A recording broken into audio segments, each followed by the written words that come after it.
Just to highlight a couple of projects regarding decarbonization. So we have been working on trying to understand the potential for renewables, playing around a little bit with some scenarios, what would happen if the 100% of the energy production would be renewable, what type of territorial impacts it would entail.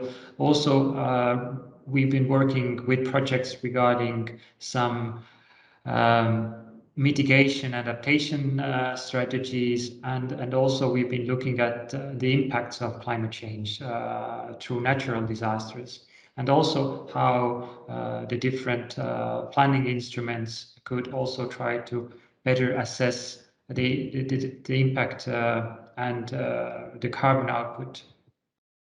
Also to highlight, I did it already in a couple of sessions, our recent policy brief regarding the structural change in the coal phase-out regions. Here you can also see some, let's say, appetizers regarding some policy recommendations and strategies that these regions can take up from our policy briefs, and also some information regarding, let's say, the magnitude of this transition. And in the map, you can clearly also see, let's say, the impact on employment for the Upper Silesia region that we saw earlier.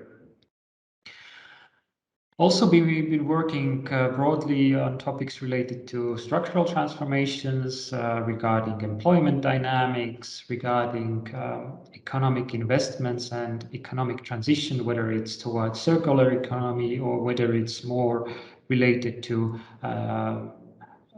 new technologies, Industry 4.0 and so forth, and also how all of this in the end will also have an impact on a certain population dynamics. Here are just some excerpts from the ESPON T4 project, technological transformations, and you can see how the new technologies will have different impact based on the current economic structure and make, and also some maybe positive news on the right side for the regions that perhaps were not as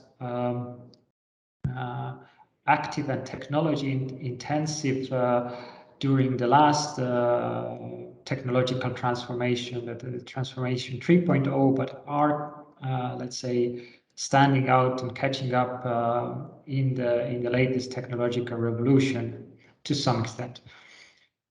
And also the impacts that this transformation will bring about in terms of changes in employment. And here, for example, just to highlight one aspect, you can see in red the displacement of many manual jobs that perhaps some of the more lagging regions in Europe are going to face, where manual jobs are going to be replaced to a large extent by robots. Regarding SDGs, I think we addressed the SDGs across the board with our diverse portfolio of projects. One way how we tried to synthesize these results was by developing a tool that we call the ESPON SDGs localizing tool. Actually, it brings the SDGs down to the regional level, and this tool will help policymakers to ask many questions with regards to the 17 Sustainable Development Goals, like, is my region making progress? How do I compare to other similar regions? And also it helps the policymakers to identify regions that are performing similarly in order to perhaps cooperate and devise or similar strategies, or to learn from each other. And there are several outputs coming from this tool. You can map these this progress by maps, by graphs. So it's quite nice and interactive tool. There is also a huge library attached to the tool where you can see and browse the different policy documents from each member states with regards to the SDGs. I will here close my short presentation